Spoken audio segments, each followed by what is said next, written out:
If you're looking for a behind-the-scenes insight into music, you've come to the right place. Remember to subscribe to be notified of new content. In 2016, I started this journey to finding out what goes on behind the music recorded and released by Australian singer-songwriters. I quickly learned of the struggles faced by many in this competitive industry. With the launch of ledofficial.com, I started supporting Aussie talent in promoting their music. It wasn't easy. The only guarantee I could offer my clients was that I would get the word out to media sources about their upcoming release. Some picked up community radio interviews, others gigs in live music venues. Many have told me they feel like a human jukebox when performing live, because the public seem more interested in hearing songs that they know rather than something new. 4 years later, I'm here with an independent insight into what happens behind the scenes. This is Behind the Music with Ellie D. Hi, I'm Matthew Barker. I live in Bundaberg, Queensland, about 4 hours from Brisbane. I've been involved with the Australian music scene for over 15 years now. Growing up playing music, I studied a Bachelor of Music at Central Queensland University in Mackay. Performed with a lot of friends, we formed bands, a lot of original material. I moved to Brisbane for a while and supported other original bands in their lineups. Played some really cool gigs. We played at Blues Fest. That was probably one of the highlights for me. But I don't think it was until 2011 when I released my first EP and I joined APRA at that time that I actually felt that I was a part of the music community in Australia, really. I don't think there's one genre in particular that I can categorise myself in. I take influence from different genres and different styles, and I've played with a lot of different bands in a lot of different genres and styles, so I don't like to be sort of grouped in with one name or title. But if I was, it would have to be singer-songwriter. Everything that I release as a solo artist is very personal. So I think singer-songwriter categorises that very well. I've always loved music. I've always wanted to play music. I was the kid that got up and danced in front of his class for show and tell. You know, every week I'd lip sync to Bon Jovi or whatever was going on at the time. So I've always loved music. I've always had a passion for music, and it's really the only thing I've ever been good at. So I always had that feeling that I wanted to write my own stuff and release my own music.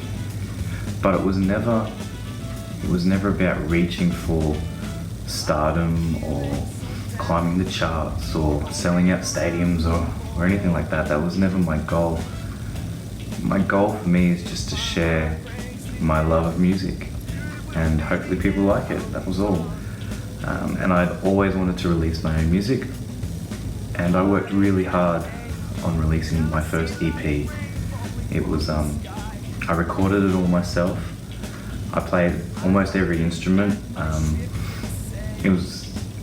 wrote everything, I arranged everything. It was very, very personal. But I did it for myself. And I still do release music for myself. And if people enjoy it, well, that's great, I'm happy. One challenge I face is promoting myself. I'm not very good at promoting myself. Or talking myself up. Or trying to sell a product that I made, and it's not. I have a really hard time doing that. So marketing my music is difficult also, because, as I said, I write for myself. I'm not writing to make money or to make fame.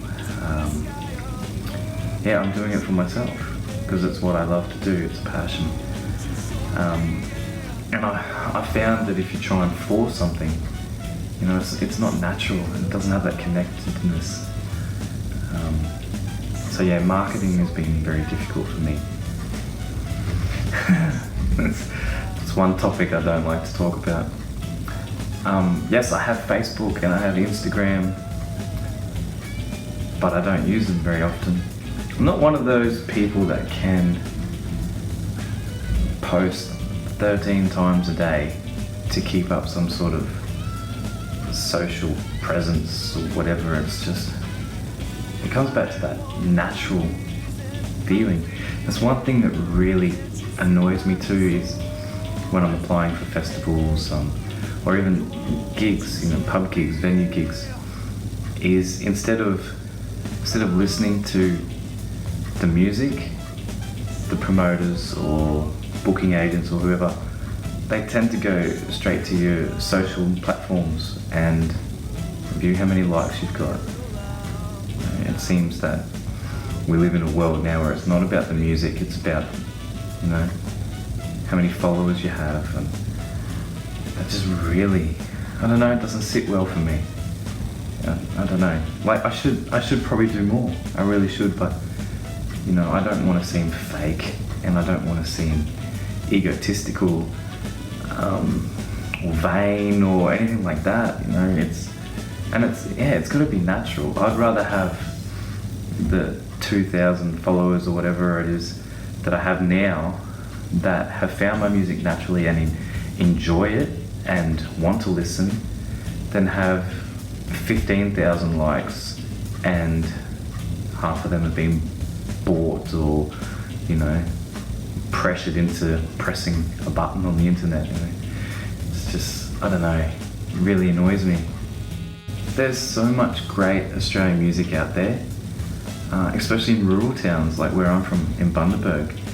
Bundaberg alone has at least a dozen original musicians, but we're kind of forced to sit in the corner and play covers. And it's kind of because that's what the people want to hear, so that's what the venues want us to play, but then that's also what the venues are restricted to, so I don't know, it's a weird thing, really. Perception of Australian music, I think it needs to be promoted more. I think we need to hear more Australian music on the radio, especially movies and TV programs. For perceptions to change on Australian music, we need to embrace it and we need to hear more.